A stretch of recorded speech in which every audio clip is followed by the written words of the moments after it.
Hello student, welcome back our YouTube channel science beta. তো প্রিয় ছাত্রছাত্রীরা, আজকে আমি তোমাদের সঙ্গে ক্লাস 11 ফিজিক্সের ফ্রিকশন বা ঘর্ষণ এই চ্যাপ্টারের এমসিকিউ প্রশ্নের সমাধান নিয়ে আলোচনা করব। অলরেডি একটা পার্ট আপলোড করা হয়ে গেছে, যারা দেখুনি অবশ্যই দেখে নেবে, লিঙ্ক এই ভিডিও ডিসক্রিপশন পেয়ে যাবে। এবং আমি তোমাদের যেই বই থেকে এমসিকিউ প্রশ্নের সমাধান করা সেটা থেকে ছায়া প্রকাশনের বই, ক্লাস 11-এর ছায়া প্রকাশনের বই থেকে তোমাদের এমসিকিউ প্রশ্নের সমাধান করাচ্ছি। আজকে 11 নম্বর স্টার্ট করুক এবং যেই সমস্ত এমসিকিউ প্রশ্ন আজকে সমাধান করাবো সেগুলো খুবই গুরুত্বপূর্ণ। ভিডিও করে স্কিপ না করে প্রথম থেকে একদম শেষ পর্যন্ত দেখবে। আর নতুন থাকলে অবশ্যই সায়েন্স ভিডিও চ্যানেল সাবস্ক্রাইব করবে এবং পাশে থাকা বেল আইকনটি প্রেস করবে। ভিডিওতে একটা লাইক দেবে আর বন্ধুদের সঙ্গে বেশি করে শেয়ার করবে। তো দেখে নাও কোশ্চেন নাম্বার 11টা কী আছে। দুটি ব্লক যাদের ভর যথাক্রমে m1 = 5 কেজি ও m2 = 6 কেজি একটি হালকা সুতোর সাহায্যে একটি হালকা ঘর্ষণবিহীন কপিকলে ঝুলিয়ে দেওয়া হলো। m1-এর ভর একটি নততলে স্থির অবস্থায় আছে এবং m2-র ভর উলম্বভাবে ঝুলছে। নততলের নতিকোণ θ = 30 ডিগ্রি হলে 5 কেজি ভরের ব্লকের উপর ঘর্ষণ বলের মান ও দিক কত হবে? 5 কেজি ভরের ব্লকের উপর ঘর্ষণ বলের মান ও দিক কোন দিক হবে সেটা বের করতে বলেছে। খুবই সুন্দর কোশ্চেন, দেখে নাও। তাহলে আমি কীভাবে সমাধান করবো, ছবিটা আগে আঁকতে হবে। কোশ্চেন নাম্বার 11, ছবিটা কী আছে দেখে নাও। ছবিটা আছে এইটা, ছবিটা দেখে নাও। একটা নততল আছে, নততল, এখানে একটা কপিকল আছে, এখানে একটা বস্তু আছে, ওকে, এখানে একটা বস্তু আছে এইভাবে ঝুলছে, ওকে, এখানে শুধু দে এটা আছে এইভাবে। তাহলে প্রথম ভর এটা দেখো m1 বলেছে, এটা হচ্ছে m2, ওকে, এটা m1 m2। তাহলে এর ওজন নিচে দিয়ে কাজ করবে, ওকে, এর ওজন নিচে দিয়ে কাজ করবে, সেটা হচ্ছে কি m2g, ওকে, এইটা। আর অ্যাঙ্গেলটা কত বলছে, এটা 30 ডিগ্রি অ্যাঙ্গেল, ওকে। তাহলে কী বলে দেখে না এই কোশ্চেনটা, এটা হচ্ছে m1। তাহলে আমি এটা লিখে দিই, m1 = কত, 5 কেজি, ওকে। m2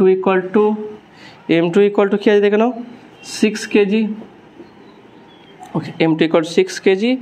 আর এখানে কী বলে দেখে নাও, g = 10 metre per second square, 10 metre per second square, এইটা আছে, ওকে। তাহলে এটা দেওয়া আছে দেখে নাও। এবার একটি হালকা সুতোর সাহায্যে একটি ঘর্ষণবিহীন কপিকলে ঝুলিয়ে দেওয়া হলো। তাহলে m1-এর ভর একটি নততলের স্থির অবস্থা আছে, m2 ভর উলম্বভাবে ঝুলছে। নততলের নতিকোণ θ = 30 ডিগ্রি হলে 5 কেজি ভরের ব্লকের ওপর ঘর্ষণ বলের মান ও দিক নির্ণয় করো। ঘর্ষণ বলের মান আর দিক কত হবে সেটা নির্ণয় করতে বলছে। খুবই সহজ, দেখে নাও, এটা আমরা খুব সহজেই নির্ণয় করতে পারবো। তাহলে কী হবে নির্ণয় করতে, দেখে নাও। তাহলে এখানে এই নিচের দিকের বলটা কত হবে, দেখে নাও। নিচের দিকের বলটা আমি যদি F2 ধরি, F2 = m2g, m2 হচ্ছে কত দেখে নাও, m2 হচ্ছে 6, 6 × 10 = 60 নিউটন, ওকে। তাহলে এদিকে বলা হচ্ছে 60 নিউটন। এবার দেখে নাও কোনটা ভর বেশি, এর ভরটা বেশি, m2 > m1। আর তাহলে এদিকে এর ত্বরণটা আমি যদি বলি, এর ওজনটা হচ্ছে এই বরাবর, এর নিচে দিয়ে কাজ করলে এটা এই দিক বরাবর থাকবে আর এটা এই দিক বরাবর থাকবে, এইটা। এবার দেখে নাও বস্তুটা কোন ভরটা বেশি, দেখে নাও, এটা হচ্ছে কি m1g sin θ, ওকে, m1g sin θ। ভালো করে বোঝে নাও, এটা হচ্ছে m1g sin θ, এইদিকে অভিমুখ হবে। আর এটা হচ্ছে কি m1g cos θ, এটা হচ্ছে উলম্ব বল, এটা উলম্ব বল এইদিক হবে n, ওকে। ফ্রিকশনটা কী হবে দেখে নাও। ফ্রিকশন কোন দিকে হয়, বস্তু যেদিকে গতিশীল হবে তার অপোজিট থেকে ফ্রিকশন থাকবে। ভালো করে মনে করো, এটা যখনই কোনো নততল থাকবে, ওকে, ধরুন নততলে একটা বস্তু আছে, তাহলে বস্তু যদি এদিকে গতিশীল হয়, তাহলে ফ্রিকশন ফোর্সটা এইদিকে কাজ করবে। আর বস্তু যদি, দেখে নাও, ভালো করে দেখে নাও, বস্তু যদি এদিকে গতিশীল হয় তাহলে ফ্রিকশন ফোর্স এদিকে কাজ করবে। এক্ষেত্রে দেখে নাও বস্তু কোন দিয়ে গতিশীল হতে পারে, এটা তোমাকে ভালো করে বুঝতে হবে। বস্তু কোন দিয়ে গতিশীল হতে পারে দেখে নাও।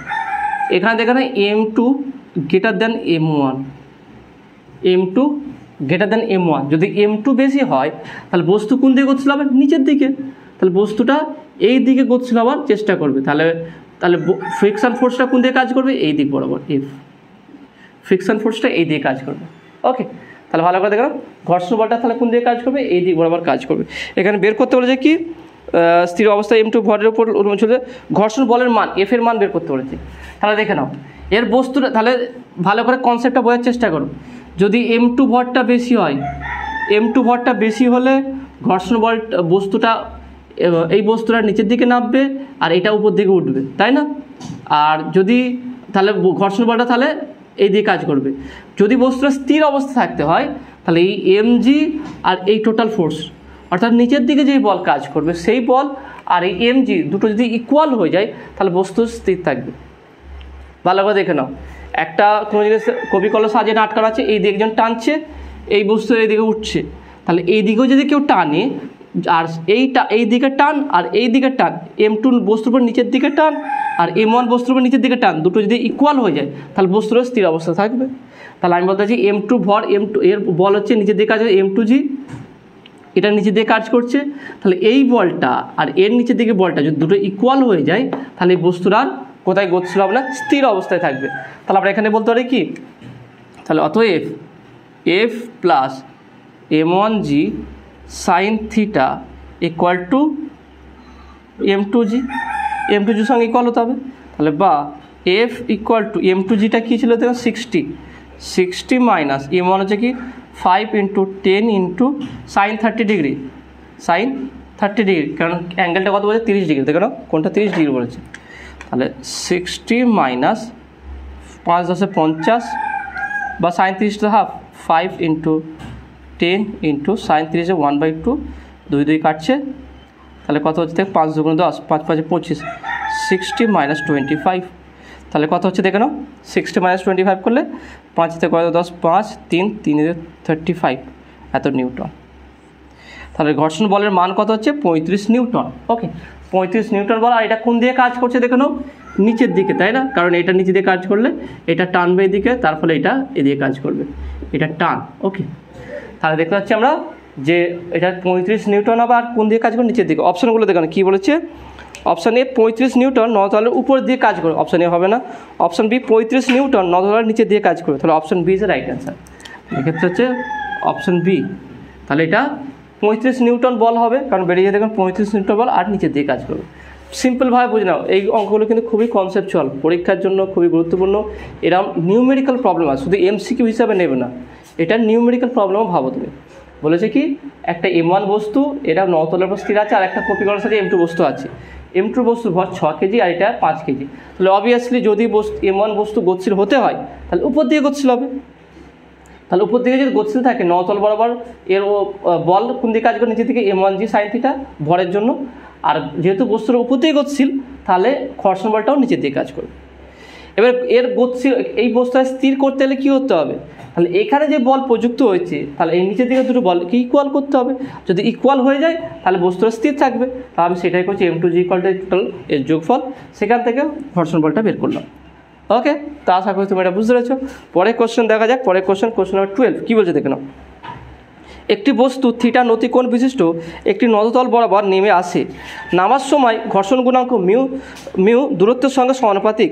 বস্তুটির নততলের বরাবর নেমে আসবে কী ত্বরণ নিয়ে, দেখে নাও। খুবই সুন্দর কোশ্চেন, এটা কনসেপচুয়াল কোশ্চেন আছে, দেখে নাও এটা কীভাবে সমাধান করবে দেখে নাও। কোশ্চেন নাম্বার 12, একটা নততল আছে, অপশানগুলো আমি এখানে লিখে নিই।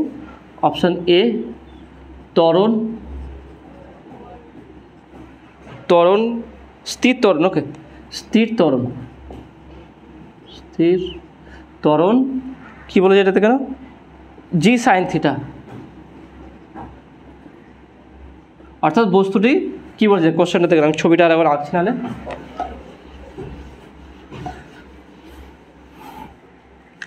এটা হচ্ছে নততল আছে, ওকে এখানে একটা বস্তু আছে, ওকে এটা নিচের দিকে নামবে, তাহলে কী ত্বরণ নিয়ে নিচের দিকে নামবে সেইটা বের করতে চাই। কী ত্বরণ নিয়ে নিচের দিকে নামবে, যেখানে মিউটা বলছে কি, মিউ ঘর্ষণ গুণাঙ্ক, মিউ হচ্ছে কি kx, দূরত্বের সমানুপাতিক। তাহলে প্রথম হচ্ছে কি অপশান এটা কি বলছে দেখে নাও, স্থির ত্বরণ সহ ত্বরণ জি সাইন থিটা সহ। পরেরটা যে স্থির ত্বরণ,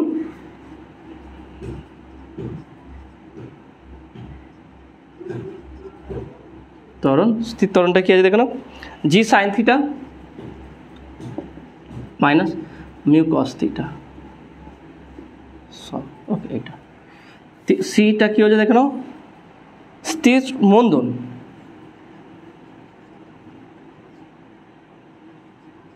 স্থির মন্দন mu G cos theta minus G sine theta সহ। অপশান ডি পরিবর্তনশীল ত্বরণ সহ, পরিবর্তনশীল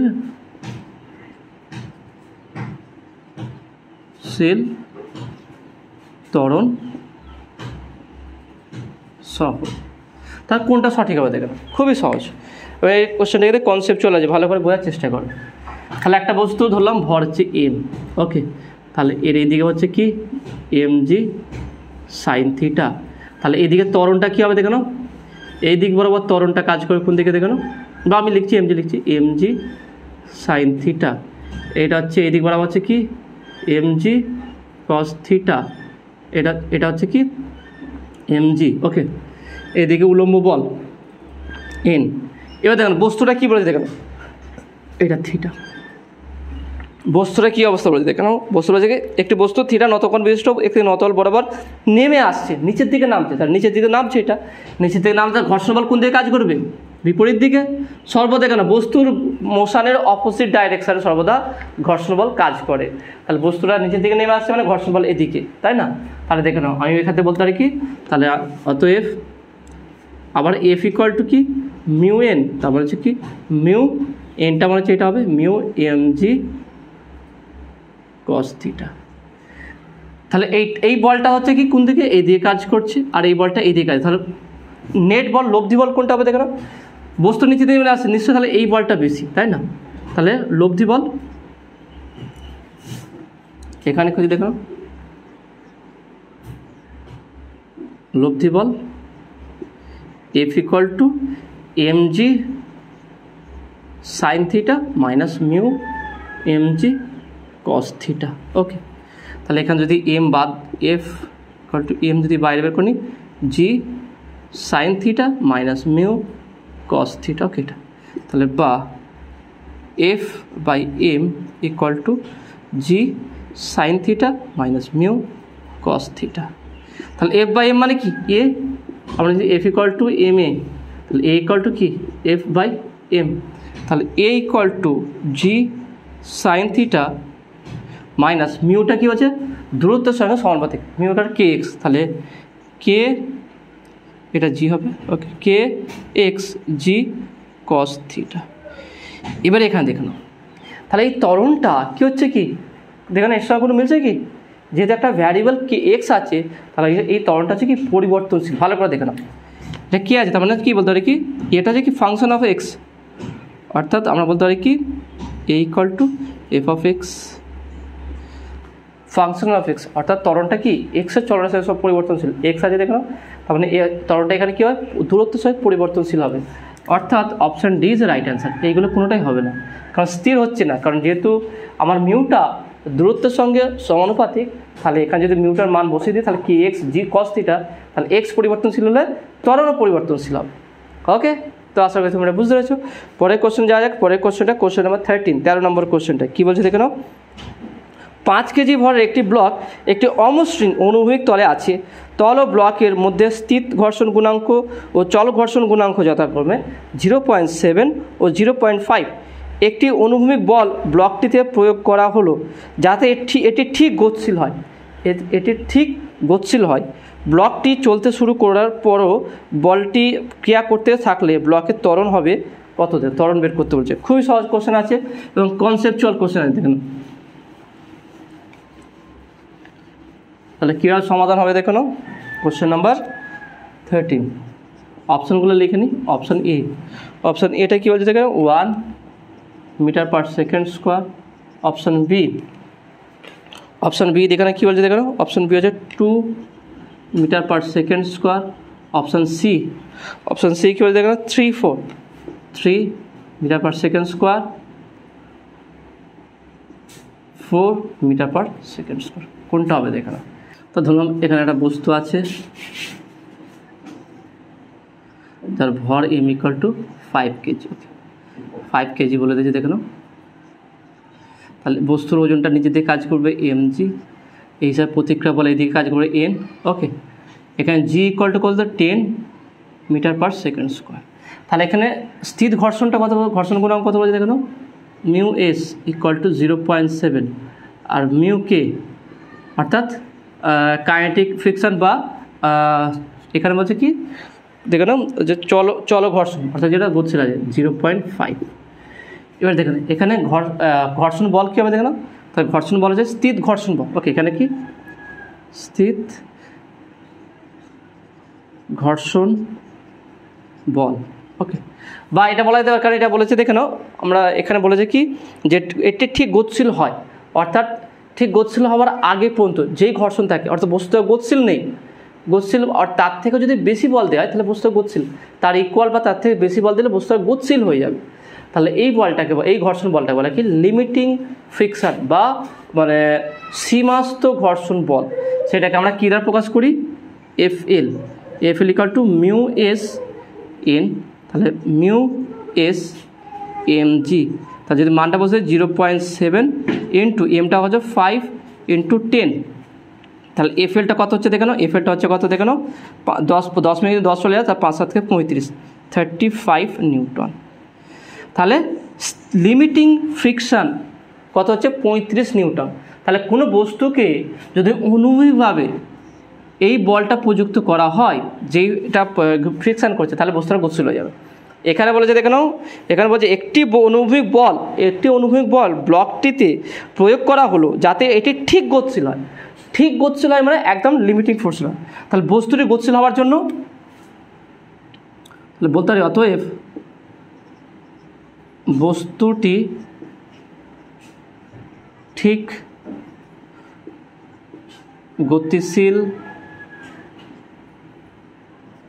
হবে যদি F = FL হয়, অর্থাৎ আমি বলতে পারি কি F = 35 নিউটন। তার মানে এখানে 35 যে নিউটন বল পেয়েছিলাম ফ্রিকশন লিমিটিং ফ্রিকশন, সেই বলটা যদি সেই পরিমাণ বল যদি কোনো বস্তুকে অনুভূমিকভাবে প্রয়োগ করা হয় তাহলে বস্তুটা গতিশীল হবে। তাহলে গতিশীল বলটা 35 নিউটন পেলাম। তাহলে বস্তুটা গতিশীল হয়ে গেলে তার সেখানে হচ্ছে কি একটা কাইনেটিক ফ্রিকশন বা আমার চল ঘর্ষণ পাবো। তাহলে চল ঘর্ষণ বলটা কোন দিকে কাজ করবে, বিপরীত দিকে, এই দিকে কাজ করবে। সে হচ্ছে FK ধরলাম, তাহলে FK-টা কত হবে দেখলাম, তাহলে চল ঘর্ষণ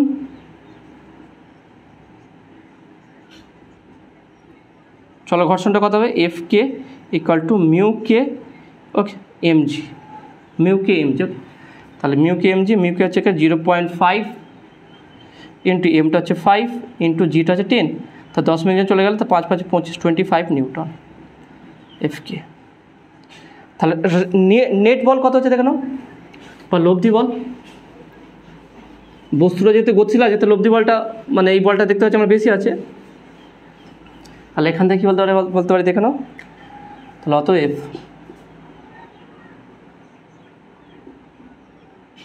বল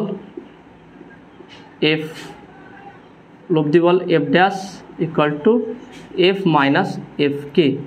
ওকে, এইটা আমি বা লব্ধি ত্বরণ বলতে পারি, লব্ধি ত্বরণ A = F - F'/A, কারণ বল বাই কি বা লব্ধি, এখানে আমরা লব্ধি ত্বরণ না লব্ধি বলই বের করছি। প্রথমে লব্ধি বলটা হচ্ছে কি F' হলাম F - FK, তাহলে তো ত্বরণ A = F - FK/m। তাহলে 35 - 25, এখানে 25 পেয়েছি, / 5, 35 से 25 বাদ, তাহলে হচ্ছে 10/5, 5 × 10 = 2 মিটার পার সেকেন্ড স্কোয়ার। তাহলে এখানে ত্বরণটা হচ্ছে কত দেখে নাও, বস্তুটা যেই ত্বরণ নিয়ে গতিশীল থাকবে সেই ত্বরণটা হচ্ছে 2 মিটার পার সেকেন্ড স্কোয়ার, অর্থাৎ option B is right answer. ভালো করে দেখেন, প্রত্যেকটা স্টেপ ফলো করো। যখন বস্তুটা স্থির ছিল তখন আমরা লিমিটিং ফ্রিকশন বের করছি 35 নিউটন।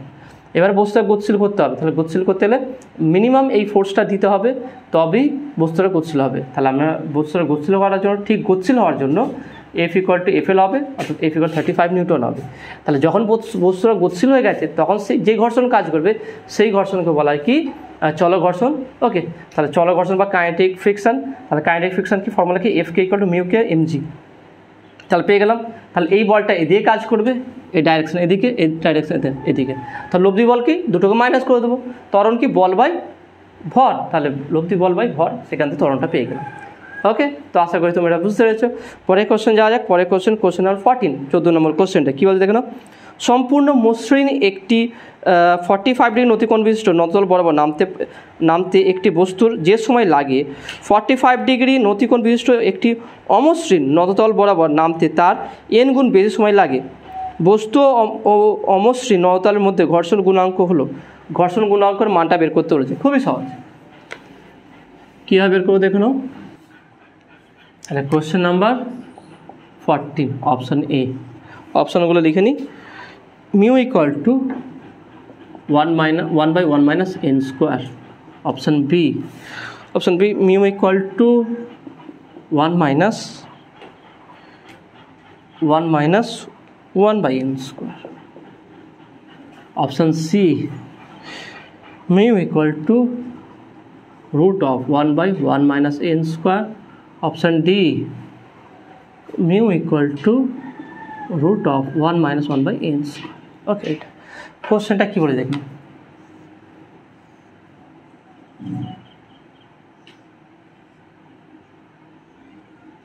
দুটো নতল বলেছে, দেখুন একই অ্যাঙ্গেল আছে 45 ডিগ্রি, এটা 45 ডিগ্রি, একটা মসৃণ একটা ফ্রিকশন, একটা অমসৃণ আছে।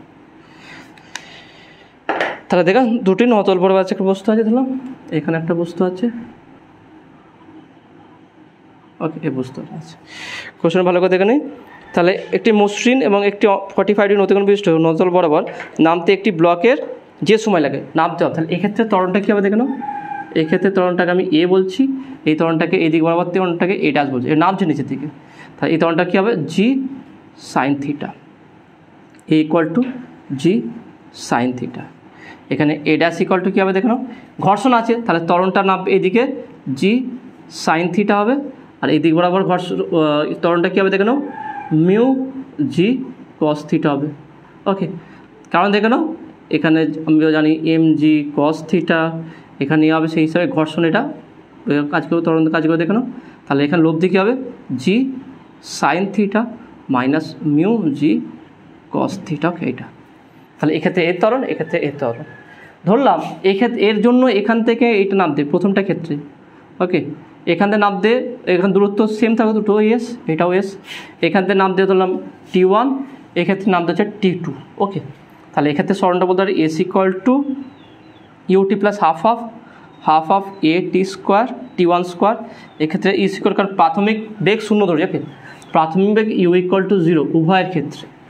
তাহলে প্রাথমিক বেগ যদি শূন্য হয়, তাহলে এখানে সরণের যে রাশিমালাটা হবে S equal to half of A T1 square, এক্ষেত্রে S equal to half of A dash T2 square. Okay, এটা এবারে এখানে আমরা কোশ্চেনে কী বলেছে দেখলাম, কোশ্চেনে বলেছে কি যে মসৃণ নতল বরাবর নামতে তার n গুণ সময় লাগে, অর্থাৎ অমসৃণ নতল নামতে যে সময় লাগে তার মসৃণ নতল নামতে তার n গুণ সময় লাগে।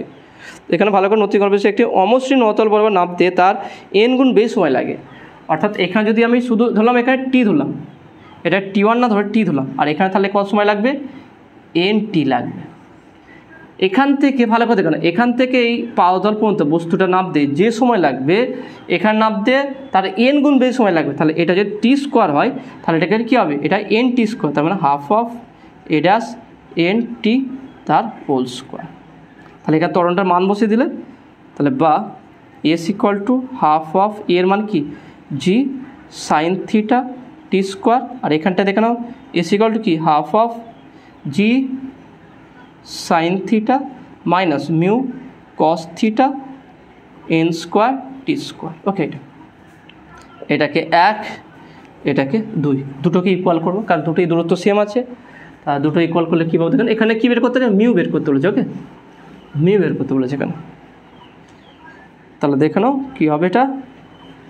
তাহলে অতএব 1 and 2 উই হ্যাভ, তাহলে কী পাবো দেখে নাও half of G sine theta T square equal to এক্ষেত্রে হচ্ছে কি half of G sine theta minus mu cos theta N square T square, এই হাফ কাটবে। ওকে, এখানে হচ্ছে দেখেন মিউ জি হবে। ওকে, শুধু মিউ নয়, মিউ জি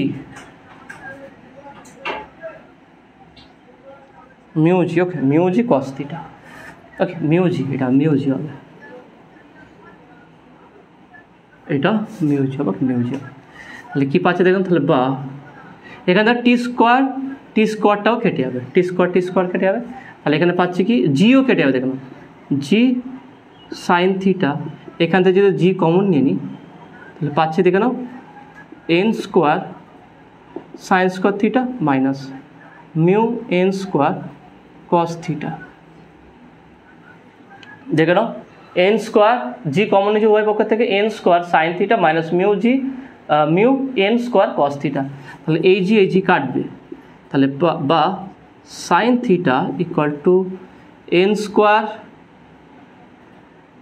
এই পুরোটাকে এদিকে চলে আসছে। দেখে নাও এই পুরোটাকে এদিকে আসলে minus N square sine theta equal two minus mu N square cos theta, বা এটাকে আমরা এইভাবে ঘুরিয়েও লিখতে পারি।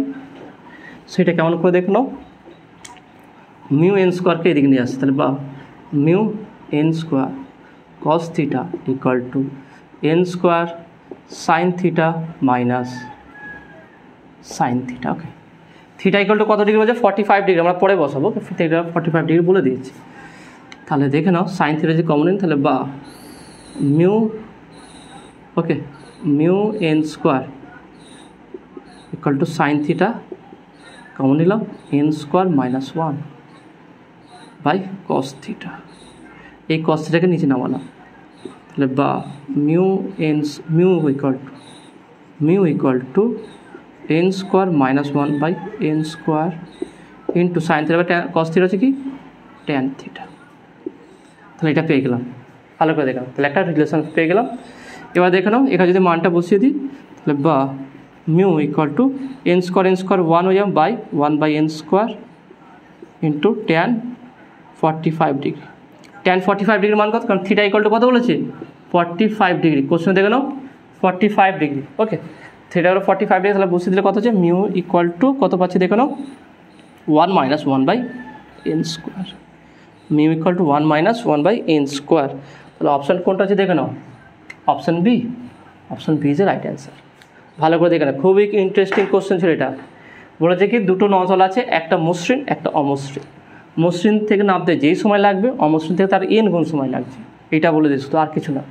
তাহলে আর কি অ্যাঙ্গেলটা বলছে 45 ডিগ্রি। তাহলে আমরা প্রথমে কী করবো, এর ত্বরণ কি মসৃণ তলের ক্ষেত্রে ত্বরণ হচ্ছে এইটা, অমসৃণ তলের ক্ষেত্রে ত্বরণ হচ্ছে এইটা।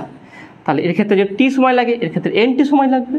তাহলে S equal half of A T square, এখান থেকে দূরত্ব যদি টি এস হয় তাহলে S equal half of A T square, এখানেও দূরত্ব সেম আছে, এস ইকুয়াল হাফ অফ, এখানে S equal half of A dash T two মানে বলতে পারি কি N T square. Okay, N T এর হোল স্কোয়ার। তাহলে সেটা আমরা এর মান এ ডাসের মান বসে দুটোকে ইকুয়াল করবে, সমাধান করবে, খুব সহজে আনসার চলে আসবে। ওকে, তো আশা করি তুমি এটা বুঝতে পারলে। নেক্সট কোশ্চেন নাম্বার 15, 15 নম্বর কোশ্চেনটা কী বলেছে, থিটা নতি কোণের এক নদতলের উপরের দিকে এম ভরের একটি বস্তুকে ইউ বেগে ঠেলে দেওয়া হলো, উপর থেকে ঠেলে দেওয়া হচ্ছে। ওকে, উপর থেকে ঠেলে দেওয়া হলো, বস্তু নদতলের মধ্যে চলঘর্ষণ গুণাঙ্ক মিউ হলে ব্লক নদতল বরাবর যে দূরত্ব গিয়ে থেমে যাবে তা হলো, কত দূরত্ব গিয়ে থেমে যাবে সেটা বের করতে বলেছে। খুবই সহজ কোশ্চেন আছে, দেখে নাও, এবং এটাও কনসেপচুয়াল কোশ্চেন আছে। তাহলে কীভাবে সমাধান করবে, তা দেখে নাও কোশ্চেন নাম্বার 15, অপশানগুলো লিখে নিচ্ছে এখানে। অপশানগুলো কী বলেছে, মিউ স্কোয়ার মানে U square mu by 2g sine theta, 2g sine theta. B, option B U square mu by কী বলছে দেখে না, U square mu by 2g cos theta. Option C কী বলছে দেখেন, option C U square mu নয় U square by 4g cos theta, 4g cos theta, আর U square by 4g এটা 4g sin থিটা, ওকে এটা sin theta, পরেরটা cos theta. U square by 4g cos theta, okay এইটা দিয়ে আছে। এবারে কোশ্চেনটা বোঝা যাক কী বলেছে। তুমি এখানে একটা নততল আছে, ওকে থিটা কোণে আছে, প্রথম অবস্থায় বস্তুটা এখানটা আছে, তাহলে এটা এখানে ইউ বেগে উপরের দিকে যাচ্ছে, ইউ বেগে আছে। আর একটা নজল আমি আঁকছি, ধরলাম বস্তুটা এই জায়গায় এসে থেমে গেছে, ভি ইকুয়াল টু 0। তাহলে এখানে বস্তুটা থেমে গেছে আর এখানটা বস্তুটা গতিশীল আছে। তার যদি গতিশীল বস্তু দেখে না, বস্তুর ভর যদি এম হয়, তাহলে বস্তুর ওজনটা কোন দিকে কাজ করবে, এই দিকে, সেটা কি mg sin থিটা, ওকে mg sin থিটা এদিকে কাজ করবে। আবার দেখে নাও কী হচ্ছে, দেখে নাও। আর এখানটা হচ্ছে কি, যেহেতু বস্তুটা উপর দিয়ে গতিশীল, তাহলে এর উপর ফ্রিকশন ফোর্সটাও এই দিয়ে কাজ করবে, এফটাও এই দিয়ে কাজ করবে, তাই না? তাহলে আর উপর দিয়ে কি কাজ করছে, যেই বলে বস্তুটাকে উপর দিকে সরানো হচ্ছে, তাহলে এফ ইকুয়াল টু কী হচ্ছে দেখে নাও। তাহলে এফ ইকুয়াল টু, তাহলে এফ, তাহলে এখানে যে বাধা বল, যেই বলটা বস্তুর গতিকে থামাচ্ছে, তাহলে বাধা বলটা কত হচ্ছে দেখে নাও। তাহলে বাধা বল equal to F plus mg sin theta, okay এটা। এবার দেখেন এখানটা বস্তুটা স্টপ হয়ে গেছে, তাই না? এখানে বস্তুটা স্টপ হয়ে গেছে, তো স্টপ হয়ে গেছে মানে কি, ত্বরণটা তাহলে এই দিয়ে কাজ করবে। ভালো করে দেখে নাও, এই বস্তুটা এখানটা কি স্থির আছে, তাহলে এখানে স্থির যদি থাকে, ছবিটাকে একটু আমি ভালো করে আঁকছি, বলেছে কি বস্তুটা থেমে গেছে, এরকম একটা জায়গায় বস্তুটা থেমে গেছে, তাহলে এর ওজনটা তো বা ত্বরণ mg তো এদিকে কাজ করবে, mg sin দিয়ে এদিকে কাজ করবে। এর বস্তুটা থেমে আছে মানে কি, তাহলে এর অপোজিট দিকে ফ্রিকশনটা কাজ করবে। ফ্রিকশনটা কোন দিকে কাজ করবে, এইদিকে। বস্তু স্থির অবস্থায়, ভালো করে বুঝে নাও, যখন বস্তু স্থির থাকে তার ওজনটা নিজের দিকে কাজ করে এই বলটা, আর এই বলটাও এই দিকে কাজ করে। এটা আমরা জানি কি, এই দিক বরাবর আছে কি mg cos থিটা, এটা n, আর ঘর্ষণ গুণাঙ্ক যদি মিউ হয়, তাহলে আমরা বলতে পারি কি, যে বস্তুর স্থির মানে কি F equal to mg sin theta. ভালো করে বুঝে নাও, এই দুটো পজিশান কিন্তু আলাদা, এই দুটো পজিশান সম্পূর্ণ আলাদা, দেখে নাও। তাহলে এখানটায় দেখে নাও, তাহলে এখানটা আমরা কী পাচ্ছি, mg sin থিটা, আর বস্তুটা যখন স্থির আছে তখন তার ওজনটার জন্য এই দিয়ে কাজ করবে বল, আর ফ্রিকশানটা এই দিয়ে কাজ করবে। তাহলে বস্তু স্থির মানে কি, ফ্রিকশান আর এই বলটা দুটো পরস্পর ইকুয়াল হয়ে যাবে। আবার এফ ইকুয়াল, তাহলে বলতে পারি কি এফ ইকুয়াল, তাহলে এফ ইকুয়াল আমরা কী পেলাম, mg sin থিটা। তাহলে এফের মানটা যদি বসিয়ে দিই এখানটা, তাহলে পাবো কি দেখে নাও, mg sin theta plus mg sin theta, তার মানে কত হচ্ছে দেখেন 2mg sin থিটা। তাহলে এখানটা দেখে নাও কী বের করতে বলেছে, এখানটায় কোশ্চেনে বের করতে বলেছে, দেখে নাও এখানটায় বলেছে কি, যে কত দূরত্ব গিয়ে থেমে যাবে। তাহলে কত দূরত্ব গিয়ে থেমে, এখানে তাহলে আমরা আগে মন্দনটা বের করি। মন্দনটা কত হবে দেখে নাও, তাহলে মন্দন এ ইকুয়াল টু বাধা বল 2mg sin theta by m, তাহলে mm কাটবে, তাহলে equal two 2g sin theta. তাহলে এখানে মন্দনটা হচ্ছে 2g sin থিটা। তাহলে কত দূরত্ব গিয়ে থামবে, তাহলে আমরা এই ফর্মুলা ইউজ করবো, V square equal to U square minus 2as, ওকে।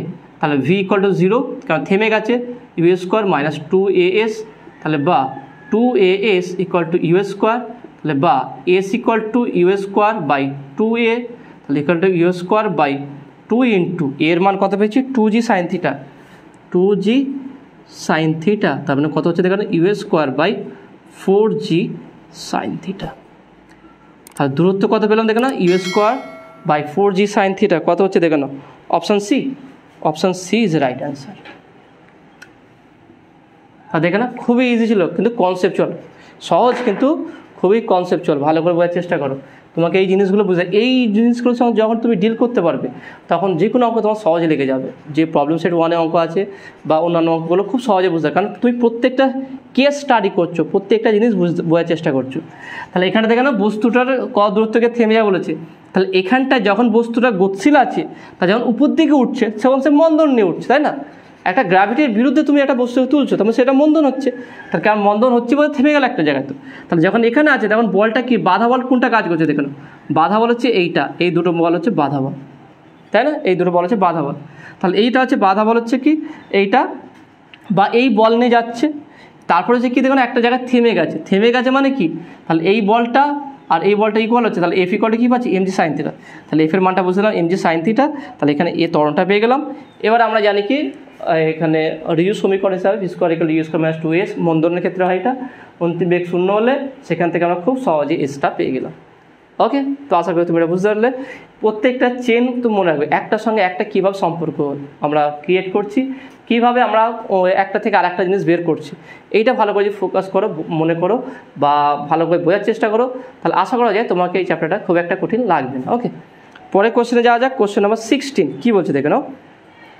একটি অমসৃণ অনুভূমিক তলে অবস্থিত একটি ব্লককে তলের উপর দিয়ে গতিশীল করার জন্য স্পর্শতলের সমান্তরালে যে বল প্রয়োগ করা হয় তার বৃদ্ধির সঙ্গে সঙ্গে ঘর্ষণ বলের মান যেভাবে পরিবর্তিত হয় তার নিচে লেখচিত্রের সাহায্যে দেখানো হলো। কোন লেখচিত্র সঠিক হবে? খুবই সহজ কোশ্চেন। দেখো না, এই চ্যাপ্টারটা যারা বুঝতে পারছো না বা এই এমসিকিউর কোশ্চেনটা বুঝতে অসুবিধা হচ্ছে তাদেরকে বলো তোমরা আমার থিওরির ভিডিওগুলো দেখো, সেখানে কিন্তু খুব সহজে আমি থিওরিগুলো এক্সপ্লেন করেছি। যদি থিওরির ভিডিও একবার দেখে নাও তারপর দেখবে এইগুলার অতটা কঠিন লাগবে না, খুব সহজে তোমরা বুঝতে পেরে যাবে। তা দেখে নাও ছবিগুলো কী দিয়ে আছে। কোশ্চেন নাম্বার 16 অপশান এ কী আছে দেখে নাও। দেখে ঘর্ষণ বল আর প্রযুক্ত বল এর মধ্যে। ওকে, আমি এটা লিখে দিচ্ছি এভাবে, এইটা এভাবে যাবে আবার এইভাবে, তারপরে বি অপশান বি। এটা কী আছে দেখে নাও, এফ একই জিনিস এফ। এটা কী আছে দেখে নাও, প্রথমে বাড়লো একটু কমলো তারপরে কনস্ট্যান্ট। অপশান সি কী আছে দেখে নাও, ওকে এরকম আছে একটু। অপশান ডি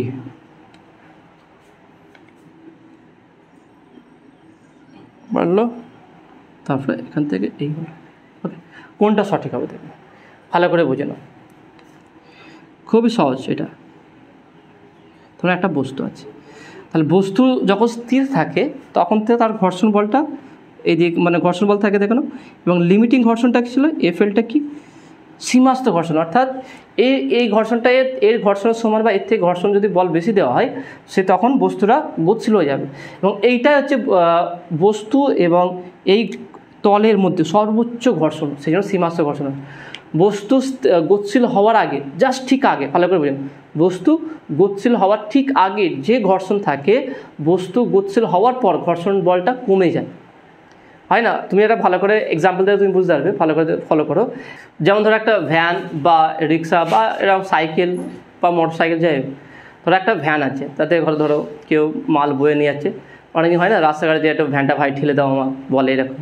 তো যা প্রথম একটা ভ্যানটাকে ঠেলতে যে বল লাগে ভ্যানটা গতিশীল হওয়ার পর আবার যদি ঠেলতে তত বল আর লাগবে, তার থেকে কম লাগবে।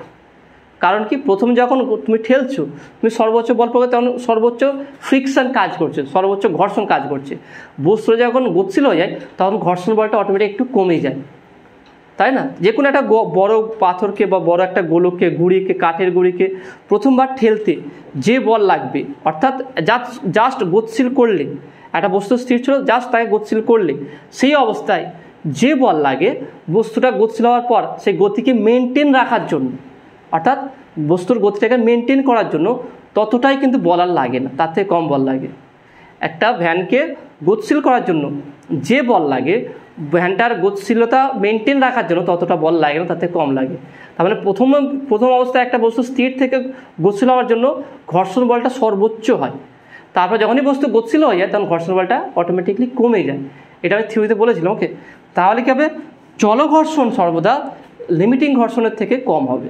তাহলে প্রথম অবস্থায় দেখেন, প্রথম অবস্থায় তাহলে কী হবে, যদি আমি লেখচিত্র অঙ্কন করি তাহলে এটা ফোর্সের প্রথম অবস্থায় যদি বল আমি বৃদ্ধি করি ঘর্ষণ বলটা বৃদ্ধি পাবে, বল বৃদ্ধি করলে ঘর্ষণ বলটা বৃদ্ধি হবে। তাহলে এইটা হচ্ছে একদম লিমিটিং পজিশন, লিমিটিং ফ্রিকশন। ওকে, এই অবস্থায় অর্থাৎ এই অবস্থায় বস্তুটা গতিশীল হয়ে যাবে। তাহলে এরপরে যদি তার গতিকে মেনটেন করা হয় তাহলে বস্তুটা যখনই গতিশীল হয়ে যাবে তাহলে ঘর্ষণ বলটা কি একটু কমে যাবে, অর্থাৎ বল প্রযুক্ত করলেও ঘর্ষণ বলটা কমবে না, একটু কমে যাবে। তারপরে এটা আবার কনস্ট্যান্ট হয়ে যাবে, ঘর্ষণ বলটা তারপরে কনস্ট্যান্ট হয়ে যাবে। তার মানে প্রথম অবস্থায় কি, একটি বস্তুকে গতিশীল করতে একদম স্থির অবস্থাতে গতিশীল করতে যে ঘর্ষণ থাকে, বস্তুটা গতিশীল হওয়ার পর সেই বেগটা মেনটেন করতে ঘর্ষণ বলটা অত লাগে না, তাতে কমে যায়। তাহলে বস্তু লিমিটিং ফ্রিকশান সর্বোচ্চ হয়, সবথেকে বেশি হয়। বস্তুটা গতিশীল হয়ে গেলে সেই ঘর্ষণটা একটু কমে যায়। তাহলে লেখচিত্রটা দেখে নাও, option B is right answer হবে। কারণ দেখে নাও এখানে এর সঙ্গে ম্যাচ করে যাচ্ছে, অর্থাৎ প্রথমের দিকে বাড়ছে, এটা একদম ম্যাক্সিমাম। তারপরে বস্তুটা যেন এখানটায় গতিশীল হয়ে গেল, তাহলে কিছুটা তার ফ্রিকশন বল কমে যাবে, আবার একটা কনস্ট্যান্ট মান থাকবে। ওকে, তাহলে option B is A right answer. Okay, next question দেখে নাও। নেক্সট কোশ্চেন কী হচ্ছে কি, কোশ্চেন নাম্বার 17 কী বলছে দেখে নাও। একটা ছবি দেওয়া আছে, আমি ছবিটাকে আঁকছি, তবে তোমরা বুঝতে পারবে ভালো করে। Question number 17। ওকে, ছবিটা কী আছে দেখে নাও।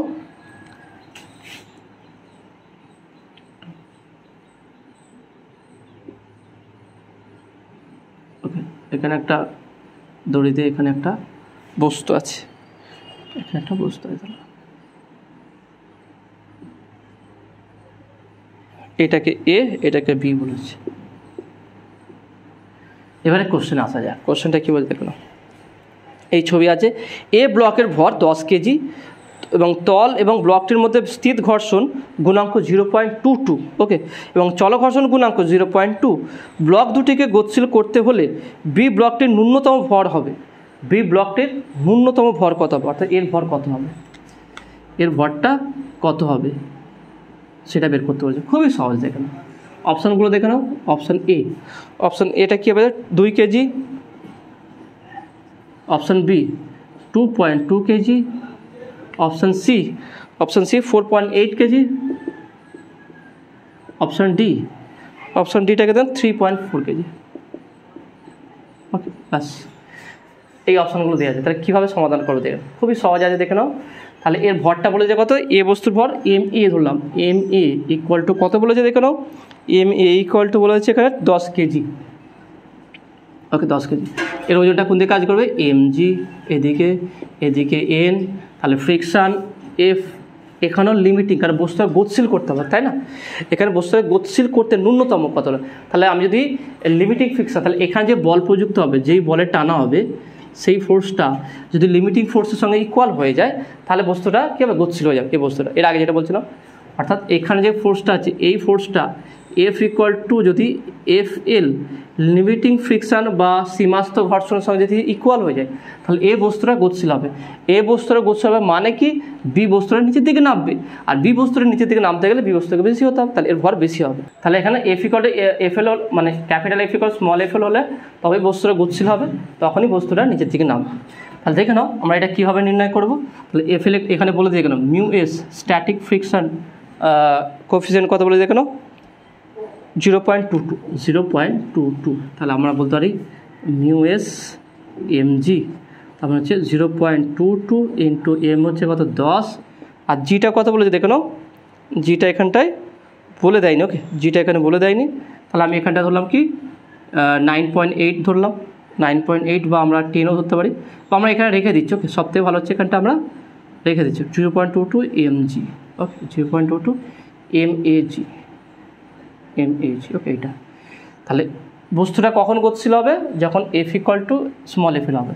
তাহলে আমরা বলতে পারি F equal to 0.22 M A G equal to, okay, তখনই বস্তুটা কী হবে, গতিশীল হবে। এবার এখানে কী বলে দেখে নাও, ব্লক দুটি গতিশীল হতে হলে বি ব্লকটির ন্যূনতম ভর কত, তাহলে বি ব্লকটির ন্যূনতম ভর কত হবে দেখে নাও। তাহলে আমরা বলতে পারি কি ন্যূনতম ভর কত হবে, তাহলে অতএব তাহলে ঠিক গতিশীল হওয়ার আগে, তার মানে বস্তু যখন স্থির থাকবে, তাহলে ঠিক গতিশীল হওয়ার আগে তাহলে এর ভর M G equal to F এর সঙ্গে সমান হবে, তাহলে বা M G equal to 0.22 M A G. তাহলে দেখে নাও এই জি কাটবে, তাহলে বা এম ইকুয়াল টু 0.22 ইন্টু 10, তাহলে কত হচ্ছে 2.2 কেজি। তাহলে এর স্মল এমটার ভর কত হবে 2.2 কেজি। দেখে নাও, ভালো করে বুঝে নাও, এম জি। তাহলে এই বস্তুটার ভর এখানে এই বলটা আর এই বলটা দুটো যদি ইকুয়াল হয়ে যায়, তাহলে বস্তুটা কী হয়ে যাবে, স্থির হয়ে যাবে, তাই না? যেই বল এটাকে টানছে সেই বলটা, বা এখানে লিমিটিং যে ফ্রিকশনটা দেখুন, এদিকে হচ্ছে কি এফ এল, লিমিটিং ফ্রিকশানটা, তাহলে লিমিটিং ফ্রিকশানটা যদি এর সঙ্গে অর্থাৎ এই ফোর্সটা আর এই ফোর্সটা দুটো যদি ইকুয়াল হয়ে যায় তাহলে বস্তুটা কোনটা গতিশীল হবে না, যেটা নতল দেখাচ্ছিলাম। তাহলে লিমিটিং ফ্রিকশানটা আমি দিয়েছিলাম এখান থেকে না 0.2 বেরিয়েছে, তাহলে লিমিটিং ফ্রিকশন সঙ্গে এটা ইকুয়াল করলাম, ইকুয়াল করলে বস্তুটা গতিশীল হবে না। সেখান থেকে এম ইকুয়ালটা পেলাম কত 2.2 কেজি, অর্থাৎ option B is A right answer. ভালো করে বুঝে নাও এটা, এখানে আমরা কিন্তু চলঘর্ষণটা ইউজ করিনি। চলঘর্ষণ কী ছিল, মিউকে ইকুয়াল টু কত ছিল এখানে দেখো, সেটা হচ্ছে 0.2 ছিল। ওকে, এটা আমরা ইউজ করলাম না, কারণ কি এখানে বস্তুটা বলেছে কি গতিশীল হওয়ার ঠিক আগে, অর্থাৎ গতিশীল হতে পারে কতটা বল প্রয়োগ করলে, তা সেটা দেখে নাও। তাহলে এফএল ইকুয়াল টু এই বলটা, এই বল আর এখানে যে গতিশীল হওয়ার জন্য যে বলটা আছে, দুটো বল যদি ইকুয়াল হয়ে যায় তাহলে এটা স্থির হয়ে যাবে। তাহলে এই দুটো বলকে ইকুয়াল করে এর ভরটা বের করতে পারি। তাহলে এফএল ইকুয়াল টু আমরা এখান থেকে বের করতে পারি এইটা বা এইটা, তাহলে সেখান থেকে এই দুটো ইকুয়াল করলাম। তো আশা করি তোমরা এটা বুঝতে পেরেছো। নেক্সট কোশ্চেন দেখে নাও, কোশ্চেন নাম্বার 18 কী বলছে দেখে নাও। ভি ব্লকটির উপর একটি ঘাত বল প্রয়োগের ফলে একটি ভি প্রাথমিক বেগ নিয়ে অনুভূমিক তল বরাবর চলতে শুরু করলো। ব্লক এবং তলটির মধ্যে চলঘর্ষণ গুণাঙ্ক মিউ হলে ব্লকটির কত সময় পরে থেমে যাবে, ব্লকটি কত সময় পর থেমে যাবে। খুবই সুন্দর কোশ্চেন দেখে নাও। তাহলে এখানে question number 18। Okay, question number 18 অপশানগুলো দেখে নাও। অপশানগুলো কী বলেছে, V by G mu, option B. Option B কী বলে দেখে নাও, G mu by V. Option C কী বলছে দেখে নাও, G by V. Option D কী বলছে দেখে নাও, ভি বাই জি। কোশ্চেনটা আবার ভালো করে বুঝে দাও। একটা তল আছে, তার উপর একটা ব্লক আছে, বি ব্লক। ওকে, তাহলে এটাকে একটা ভি বেগে গতিশীল আছে। কোশ্চেনটা আবার ভালো করে বুঝে নাও। কী বলছে, বি ব্লকটির উপর একটি ঘাত বল প্রয়োগের ফলে এটি ভি প্রাথমিক বেগ নিয়ে অনুভূমিক তল বরাবর চলতে শুরু করলো। ব্লক ও তলটির মধ্যে চলঘর্ষণ গুণাঙ্ক মিউ হলে ব্লকটি কত সময় পরে থেমে যাবে। ওকে, একটা বল এদিকে প্রয়োগ করা হয়েছে, আর তাহলে ঘর্ষণ বল কোন দিকে কাজ করবে, এদিকে এফ। ওকে, এইটা তারপর বস্তুটা গতিশীল হচ্ছে, তাহলে একটা নির্দিষ্ট দূরত্বে গিয়ে কী হয়ে যাবে, থেমে যাবে, ব্লকটা থেমে যাবে। তো অন্তিম বেগ ভি ড্যাশ ইকুয়াল টু 0, বস্তুটা থেমে যাবে। বলেছে দেখে নাও কত সময় পরে এটা থেমে যাবে, সেটা আমি টি দিলাম। টি সময় পর বস্তুটা থেমে যাচ্ছে, টি সময়টা কত সেটা বের করতে বলেছে। ধরুন তাহলে বস্তুকে এখান থেকে এখানে আসতে সময় লাগছে টি সময় লাগছে। ওকে, তাহলে এখানে ত্বরণটা কত মন্দনে যাচ্ছে, মন্দনটা বের করতে হবে। তাহলে মন্দন ইকুয়াল টু বাধা বল ডিভাইড বাই ভর। ওকে, এটা দেখে নাও, এর ভর যদি আমি এম ধরি তাহলে এম জি, এনটা হচ্ছে এন হবে, তাহলে এফটা কত হচ্ছে দেখে নাও। তাহলে এফটা হচ্ছে বাধা বল, তাহলে এফ বাই এম। তাহলে এফটা কী হবে দেখে নাও, F equal to mu M G. Okay, mu M G, তাহলে mu M G by M, তাহলে এম কাটবে ইকুয়াল টু মিউ জি। তাহলে এটা হচ্ছে কি মন্দনটা এটা পেলাম। তাহলে আমার সময়টা কীভাবে বের করতে দেখে নাও, খুবই সহজ। V dash equal to V minus AT. দেখে নাও, আমরা V equal to U plus AT হয় বা মাইনাস এটি হয়। আমি অন্তিম বেগটা ভি ড্যাশ ধরেছি আর এই প্রথম বেগটা ভি বলেছি, তাহলে ভি মাইনাস এটি, তাহলে বা 0 ইকুয়াল টু ভি মাইনাস এটি, তাহলে বা এটি ইকুয়াল টু ভি, তাহলে বা টি ইকুয়াল টু ভি বাই এ। তাহলে এটা কত বেরিয়ে যায় দেখে নাও, মিউ জি। তাহলে T equal to V by mu G. তাহলে এইটা হচ্ছে সঠিক উত্তর। দেখো কত সিম্পলভাবে হয়ে গেল। তাহলে আমরা বুঝতে পারলাম, ভালো করে দেখুন এখানটায় এটা ভর আমি এম ধরেছি, তাহলে বস্তুটাকে সামনে দিকে যেতে যে বাধা করবে সেটা যে কি এই ফ্রিকশানটা, এই বলটা। তাহলে আমরা মন্দনটা কীভাবে বের করবো, কতটা বাধা বল প্রয়োগ করবো সেটা ডিভাইড বাই বস্তুটার ভর। তাহলে বাধা বলটা হচ্ছে কি ফ্রিকশন ফোর্স, তাহলে mu M G by M. তাহলে মন্দনটা আমরা পেয়ে গেলাম। এবার জানি আমরা ফর্মুলা কি, V equal to U minus AT মন্দনের ক্ষেত্রে। এখানে অন্তিম বেগ ভি ড্যাশ হয়েছে, V dash equal to V minus AT, সেখানে আর টিটা বের করলাম। ওকে, তো আশা করি তোমরা এটা বুঝতে পেরেছো। পরে কোশ্চেন যাওয়া যাক। কোশ্চেন নাম্বার এটা কত ছিল, কোশ্চেন নাম্বার 18। কোশ্চেন নাম্বার 19টা দেখেন কী বলেছে, খুবই সহজ কোশ্চেন আছে এটা। একটি অর্ধগোলাকৃতি বাটির ভিতরে তল বিয়ে একটি পতঙ্গ খুব ধীরে ধীরে উপরে উঠছে। পতঙ্গ এবং তলের মধ্যে ঘর্ষণ গুণাঙ্ক 1/3। ওকে, 1/3। পতঙ্গের সর্বোচ্চ অবস্থায় এবং অর্ধগোলাকৃতি তলের কেন্দ্রে সংযোগকারী রেখা উলম্ব রেখার সঙ্গে আলফা কোণ করলে এটা এর মধ্যে কোনটা সঠিক হবে দেখুন। খুবই সহজ কোশ্চেনটা, আমি ডিটেলসে বুঝিয়ে দেবো, চিন্তার কোনো বিষয় নেই। শুধু মনোযোগ সহকারে বোঝার চেষ্টা করো এটা। তো দেখো না কোশ্চেন নাম্বার 19, অপশানগুলো লিখে নিচ্ছি। দেখো অপশানগুলো যে cot alpha equal to 3, option বিটা কী বলছে দেখে নাও, sec alpha equal to 3, option C tan alpha equal to 3, option ডিটা কোসেক আলফা ইকুয়াল টু 3। কোনটা হবে দেখো না, ছবিটা খুব সুন্দর আছে দেখে নাও। এইভাবে একটা অর্ধগোলক আছে, তাহলে এটা কেন্দ্র, একটা পতঙ্গ যাচ্ছে, ওকে পতঙ্গ একটা বেরিয়ে যাচ্ছে, তাহলে এটা হচ্ছে পতঙ্গ, ওকে এটা পতঙ্গ যাচ্ছে। তাহলে এখান থেকে এটা হচ্ছে ব্যাসার্ধ, এটা হচ্ছে দূরত্ব আলফা। তাহলে সর্বোচ্চ দূরত্ব হচ্ছে এটা।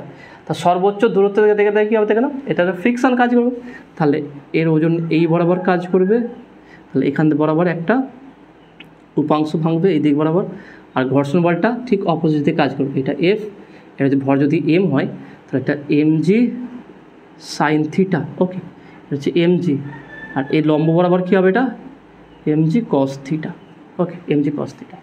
তাহলে এখানে বলতে পারি কি অতএব এফ ইকুয়াল টু কী হবে, F equal to mu mg cos theta, আর এখানে দেখে নাও এফ ইকুয়াল টু, তাহলে এখানে F equal to mu mg cos theta, এটার জন্য এটা হলো। আবার বস্তুটা একটা সর্বোচ্চ পথ গিয়ে স্থির হতে গেলে তাহলে এই বলটা আর এই বলটা ইকুয়াল হবে, কারণ বস্তুটা স্থির বলেছে। এখানে বলতে দেখে নাও সর্বোচ্চ অর্ধগোলাকৃতি তলের কেন্দ্রের সংযোগের ধীরে ধীরে উঠে এবং পতঙ্গ তলের ঘর্ষণ গুণক 1/3, পতঙ্গের সর্বোচ্চ অবস্থান গিয়ে সে স্থির হয়ে গেছে মানে কি, এখানে ঘর্ষণ এইদিকে, তাহলে এর ওজনটা এইদিকে কাজ করে mg সাইন থিটা, তাহলে ঘর্ষণ বলটা উপর দিকে মানে পতঙ্গর পা এবং এই অর্ধগোলকের মধ্যে যে ঘর্ষণ বলটা সেটা উপর দিকে কাজ করবে, ওকে। তাহলে এফ আর এইটা এই দুটো ইকুয়াল হয়ে যাবে, ইকুয়াল হলে আমরা বলতে পারি কি F equal to mg sine theta হবে না, এটা আলফা দিয়ে আছে, তাহলে এটা আলফা হবে mg সাইন আলফা। আবার এফের মান কি পেয়েছি, mu mg cos alpha equal to mg sine alpha.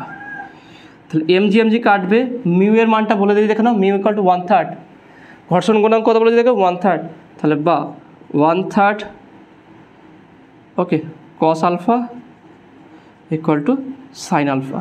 তারপরে বলতে পারি cos alpha by sine alpha equal to 3, cos by sine cot alpha equal to 3।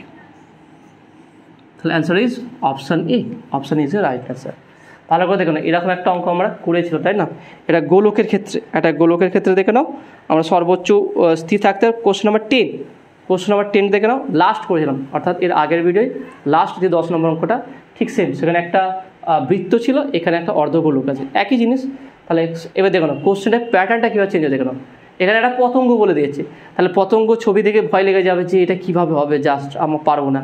কিন্তু কোশ্চেনটা ভালো করে স্টাডি করলে, কোশ্চেনটাকে যদি একটা ইমেজে কনভার্ট করতে পারো, বা সেখানে ইমেজ দিয়ে আছে সেখানে তার বলগুলো বিভিন্ন উপাংশে ভাগ করতে পারো, তাহলে খুব সহজেই তুমি বুঝতে পারবে। এই পতঙ্গ একটা বস্তু ভেবে নাও, তাহলে কোনো সমস্যা নেই। তাহলে একটা বস্তু স্থির আছে মানে কি, তার ওজনটার জন্য mg এইটা কাজ করবে, আর ঘর্ষণটা তার উপর দিয়ে কাজ করবে, তাহলে এই দুটো ইকুয়াল হবে। আবার এফ ইকুয়ালটা আমরা জানি মিউ mg কস আলফা, তাহলে এটার মান বসে খুব সহজে এর মধ্যে সম্পর্ক বের করতে পারবে। ওকে, তো আশা করি তুমি এটা বুঝতে পেরেছো। নেক্সট কোশ্চেন নাম্বার 20 কী বলছে দেখে নাও, একটি অমসৃণ অনুভূমিক টেবিলের এক প্রান্তে একটি ঘর্ষণহীন কপিকল আছে, ওকে একটি অমসৃণ অনুভূমিক টেবিলের এক প্রান্তে কি আছে, একটি ঘর্ষণহীন কপিকল আছে, কপিকলটির উপর দিয়ে অতিক্রান্ত একটি হালকা অপ্রপ্রাস সুতোর এক প্রান্ত টেবিলের উপর রাখা এ ব্লকের সাথে যুক্ত, সুতোটির অপর প্রান্তের সাথে বি ব্লক যুক্ত করে ঝুলিয়ে দেওয়া হলো। এ ও বি ব্লকের ভর যথাক্রমে 15 কেজি ও 10 কেজি, ওকে, এবং টেবিলের তল ও এ ব্লকটির মধ্যে ঘর্ষণ গুণাঙ্ক 0.4। এ ও বি ব্লক দুটিকে স্থির রাখার জন্য এ ব্লকটির উপর ন্যূনতম যে ভরের অপর একটি ব্লক সি বসাতে হবে তার ভর কত হবে।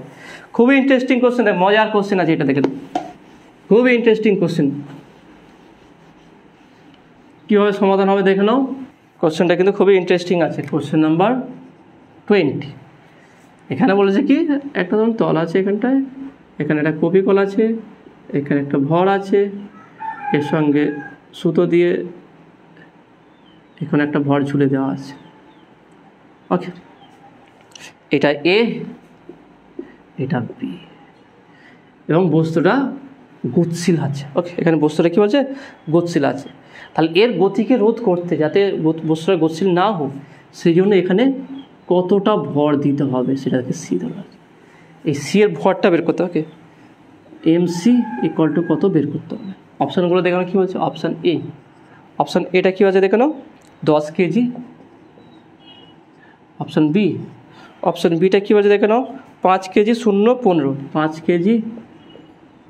Option C 0, option D 15 KG. কোনটা ঠিক হবে দেখে নাও। তাহলে এটা কী কী গিভেন আছে আমরা লিখে নিই। এম এ হচ্ছে 15 কেজি, এ ও বি এর ভর। ওকে, এ হচ্ছে 15 কেজি, এম বি 10 কেজি, ঘর্ষণ গুণাঙ্কটা কত বলে দেখেন 0.4। ওকে, ঘর্ষণ গুণাঙ্ক 0.4। ওকে, এইগুলো বলে দিয়েছে। তাহলে এর ভরটা আমরা কীভাবে করব, তাহলে দেখে না বস্তুটা, এর ভরটা কোন দিয়ে কাজ করবে, হচ্ছে এম বি জি নিচের দিয়ে কাজ করবে, এর টানটা এ দিয়ে কাজ করবে, এর টানটা এ দিয়ে কাজ করবে। ওকে, টানটা এদিকে আর এর ভরটা এ দিয়ে কাজ করবে। ওকে, এটা এবার দেখে নাও এই ফ্রিকশনটা এদিকে কাজ করবে। ওকে, যেটা টেনে এ করার চেষ্টা করবে। এর বস্তুটাকে যদি স্থির রাখতে চাই, তাহলে নিশ্চয়ই এই এফ আর এম জি ইকুয়াল টু হবে। ভালো করে বুঝে নাও, বস্তুটা স্থির থাকতে হয়। তাহলে এর ভরটা দেখে নাও, এই দুটোর ভর মিলিয়ে হবে। এখন শুধু এইটার ভর নয়, দুটো মিলিয়ে ভর হবে। সেটা যে কি M A plus M C into জি। ওকে, প্রতিক্রিয়া বলে এদিকে হবে এন, মিউটা তো দেওয়া আছে। ভালো করে বুঝে নাও, বস্তুকে যে স্থির থাকতে হয়, বস্তুটা গতিশীল হলে কি, এটা আমার ফ্রিকশনটাই করা হবে। এখানে যে বিপরীত দিকে যে ফ্রিকশান আছে, সেই ফ্রিকশানটা আর এই এমবির যে নিজের দিকে বল আছে, এই বলটা এখানে যদি আমি ধরলাম এটা এফ, অর্থাৎ small F equal two capital F যদি হয়ে যায়, তাহলে বস্তুটা গতিশীল স্থির হয়ে যাবে, আর গতিশীল থাকবে না।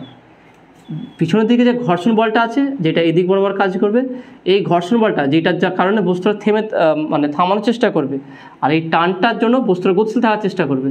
তাহলে এই টান বা এই নিচের দিকে এই ওজনটা আর এই ঘর্ষণ বলটা দুটোর পরস্পর ইকুয়াল হয়ে যায়, তাহলে বস্তুটা স্থির থাকবে। সেই অবস্থায় আমি ভরটা বের, তাহলে বলতে পারি কি, এখানে এফটা আগে বের করে small F equal to mu M A plus M C into G. আবার বস্তুটা স্থির থাকলে, বস্তুটি স্থির থাকলে বস্তুটা স্থির থাকবে যদি small F equal to M B G হয়। তা স্মল এফটা কি mu M A plus M C into G equal to M B G. তাহলে এই জি কাটবে। ওকে, এই জি কাটবে। তাহলে এখানে যদি আমরা মানটা বসিয়ে দিই, দেখো মিউ এর মানটা কত আছে, মিউ মান 0.4। তাহলে 0.4 ইন্টু এম এটা কত দেখো না, এম এটা 15, এটা এম সি বের করতে হবে, ইকুয়াল টু এম বিটা কত 10। তাহলে বা 15 plus M C equal to 10/0.4। তাহলে এম সি ইকুয়াল টু এটা কত হচ্ছে দেখো না, 10 ইন্টু 10/4, 10 মিনিট তুলে দিলে 10 হবে, মাইনাস এই প্লাস 15 ছিল -15। তাহলে কত হচ্ছে 5 4 পয়সা 100। ওকে, তাহলে M C equal to 5 5 25 minus 15, তাহলে 10, M C equal to 10 KG. তাহলে এর ভরটা কত হবে 10 KG. Option A is right answer. কত সহজে হয়ে গেল দেখে নাও, জাস্ট এই বলটা ইকুয়াল করে আমরা খুব সহজে এই ভরটা বের করতে পারবো। ওকে, তো আশা করি তুমি এটা বুঝতে পেরেছো। আর দেখে নাও, আজকে আমি তোমাদের 11 থেকে 20 নম্বর পর্যন্ত এমসিকিউ প্রশ্ন করে দিলাম। লাস্ট আর একটা ভিডিও থাকবে, সেখানটা একদম এই চ্যাপ্টারটা এন্ড হয়ে যাবে। আজকে যতটুকু এমসিকিউ প্রশ্ন করালাম, কেমন লাগলো, বুঝতে পারলে কিনা সেটা অবশ্যই কমেন্টে জানাবে। নতুন থাকলে অবশ্যই সায়েন্স বিটা চ্যানেল সাবস্ক্রাইব করবে এবং পাশে থাকা বেল আইকন প্রেস করবে। ভিডিওতে একটা লাইক দেবে আর বন্ধুদের সঙ্গে বেশি করে শেয়ার করবে। তো দেখাবে নেক্সট ভিডিওয়। Have a nice day.